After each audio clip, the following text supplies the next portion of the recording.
think the thing about leadership is that people hear what we do far louder than they hear what we say. For example, I hear leaders that talk about having a commitment or a belief in health and well-being. If you say that and yet you sit in your office eating donuts and avoiding exercise, the people that follow you know that you are not serious about health and well-being. Right? Our behavior, our actions are critically important.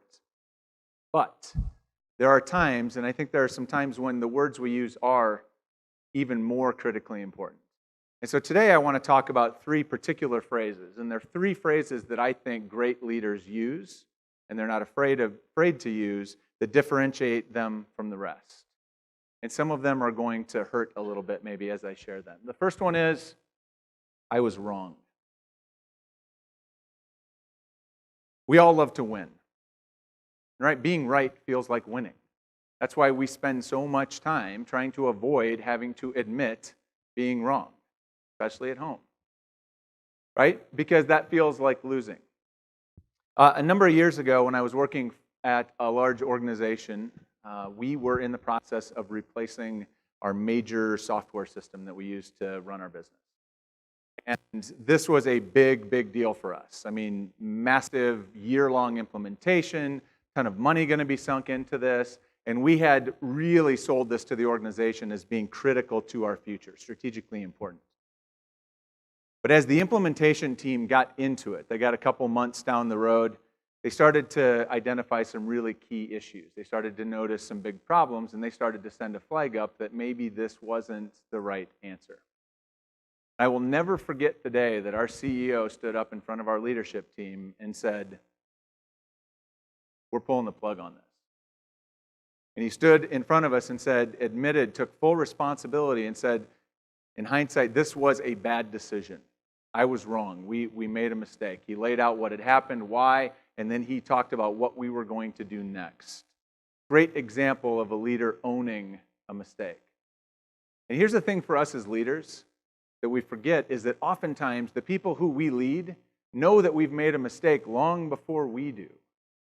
Right? They're just waiting to see if we're going to admit it and do something about it. When you admit a mistake and take action to correct it, it builds confidence. It means that they can wholeheartedly now follow you because they know if you do screw up, if you make a mistake, you're not going to march them off the edge of a cliff in some misguided attempt at avoiding having to say you're wrong. Right? So that's number one. Number two thing you hear great leaders say, I'm sorry. 1982, 7 people died in Chicago after ingesting Tylenol that had been laced with cyanide. James Burke, the then CEO of Johnson & Johnson, the company that sold Tylenol, immediately and publicly got out in front of this and apologized and took full responsibility for this tragedy. Despite the fact that later it was shown that the perpetrator of this crime had absolutely no connection with Johnson & Johnson.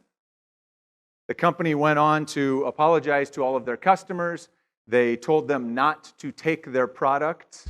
And then they did something at the time that was completely unheard of. They recalled every bit of Tylenol in the country. Cost them something like $100 million in 1982.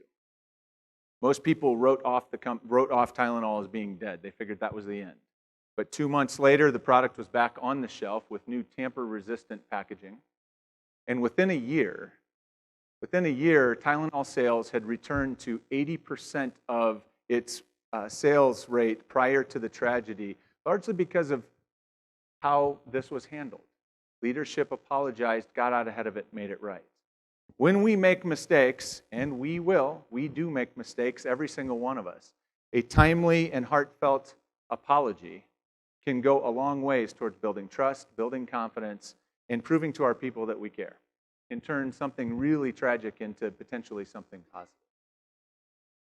The third one, and this is going to be really hard for you to swallow, is I don't know.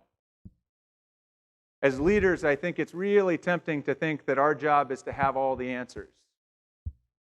It starts when we get promoted to our first management job. Do you remember this?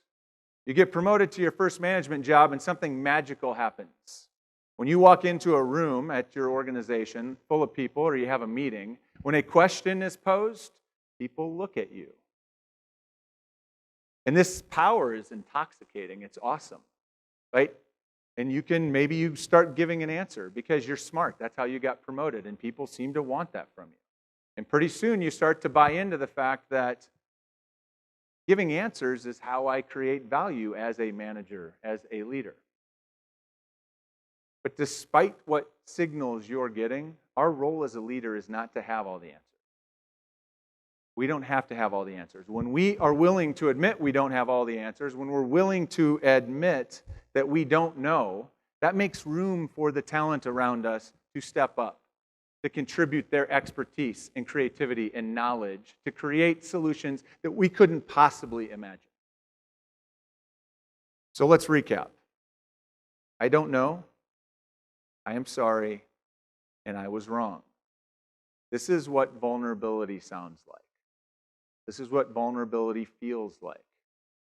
And I think a lot of us bought into an idea that being in leadership is about not having any vulnerability, not showing any vulnerability. We were sold kind of a bill of goods, I think, that not having any flaws or not showing any flaws or weaknesses was part of how we become an effective leader. But here's the bad news. We are all flawed. Some of us more than others, let's be honest. We all make mistakes. We all have weaknesses. And the people who we lead, especially the people that are closest to us, are painfully aware of our flaws and our weaknesses. Right? And so being willing to be vulnerable is important. So I want to leave you with a public service announcement. And this is maybe more of a reminder for you. And that is, we live in a culture now where to survive, we have all developed finely tuned BS machines. Right? We can see it. We recognize authenticity when we see it and we crave it. And when we hear BS, we know it and we dismiss it. So we aren't looking for, and we won't follow leaders who want to pretend they don't have any weaknesses. We are seeking and craving leaders who can put their vulnerabilities on display, share that with us, and then have the courage to lead through that. Be that kind of leader. We need you. Thank you.